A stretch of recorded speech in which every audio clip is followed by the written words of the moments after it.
Fellow Toastmasters, honored guests, allow me to introduce you to the coolest cat in the world. His name is Noche. Here he is on his favorite red blanket on the couch in my apartment. And this evening, I'd like to explain to you just what makes Noche so cool. I want to tell you a little bit about my personal relationship with this cat. And then I'll conclude with my all-time favorite story about Noche. I've known a lot of cats in my life. I never had one of my own growing up, but I had a lot of friends with cats. I had a number of aunts and uncles who were cat owners, and I had a lot of ex-girlfriends with cats. Maybe not a lot of ex-girlfriends, but a few. Some, that's not the point. It doesn't matter how many ex-girlfriends I had. The point is, I've known a lot of cats in my life. And Noche is by far the coolest one I've ever met. What I mean by that is that he has the most laid-back, relaxed, easygoing, and friendly attitude that you could ever want in a cat. This attitude of coolness pervades everything that he does. For example, when Noche needs to get from point A to point B in a hurry, he doesn't run. He has this little trot that he does. He might even stop halfway to fix his hair, and then continue with this trot. There's nothing in Noche's mind that's so important or urgent that he has to rush to get there. Nothing upsets this cat, nothing agitates him. In all the years that I've known him, he has never once scratched or bitten me. How many cats can you say that about? He's never peed on the carpet, he's never scratched up the furniture. Nothing agitates him. He's just always cool, calm, and collected.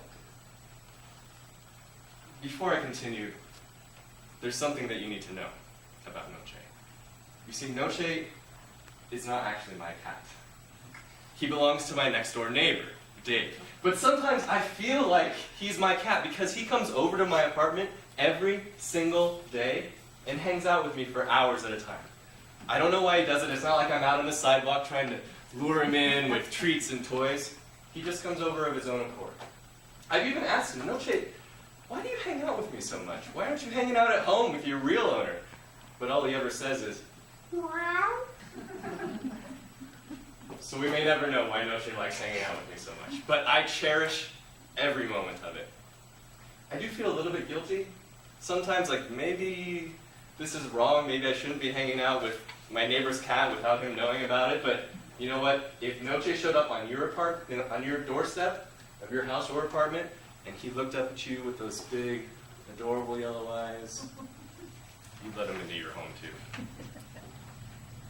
Now that I've explained a little bit about what kind of a cat Noche is and fully disclosed my relationship with this cat, I think you're ready to hear my all-time favorite Noche story. This happened a couple months ago. My wife, who's right over there actually, and my wife and I were coming home from the store, and there Noche was sitting on our doorstep like he always is.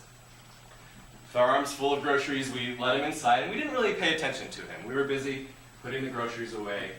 So we didn't notice when he jumped up onto the kitchen counter. Normally we would shoo him off. We don't usually allow him on the counter, but we didn't see him there. And so we also didn't notice when he walked over towards the scented candle that we had lit when we got home to freshen up the apartment a little bit. Well, eventually we noticed. At some point I happened to glance over, and I noticed that, one, Noche was on the kitchen counter. Two, he was now standing directly over this lit candle. And three, he was on fire. As soon as I saw this, I screamed, Noche, what are you doing? My wife said, what's going on? Noche's on fire! Oh, what are we gonna do? Noche panics, leaps off the counter, caroms off the coffee table, spreading magazines and remote controls all over the place, and runs, only time I've ever seen him actually run, runs for the front door.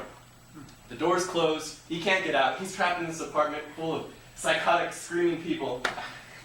He doesn't know what to do. My wife and I run over to see if he's okay. And the first thought that pops into my mind is, how are we going to explain this to our next door neighbor? Hey Dave, I know we barely know each other, but I just wanted to let you know that we've been hanging out with your cat behind your back, and we set him on fire.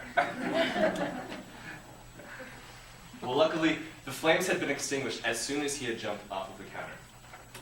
We inspected him and found that the flames had only singed the tips of the long fur on his belly. And as we began to brush him off, we found that that singed fur actually brushed off quite easily. By the time we were done with him, you couldn't even tell that anything had happened. But he was still pretty agitated, so we opened the door, and as he left, we wondered, would we ever see Noche again? Would he ever come back after this traumatic experience? Thankfully, he did come back. In fact, the very next day, he showed up on our doorstep again, just like he always does. A scientist might tell you that Noche came back because cats don't have the same long-term memory like people do. He probably didn't even remember the events of the day before. But I think there might be another explanation. I prefer to think that Noche did remember the events of the day before. He just didn't care. He probably thought to himself, yeah, Philip and Colleen, they set me on fire. But it was probably an accident, and no harm was done. It's all just water under the bridge. I'm going to go hang out with them just like I always do. Which, for me, is the final and ultimate proof that he really is the coolest cat in the world.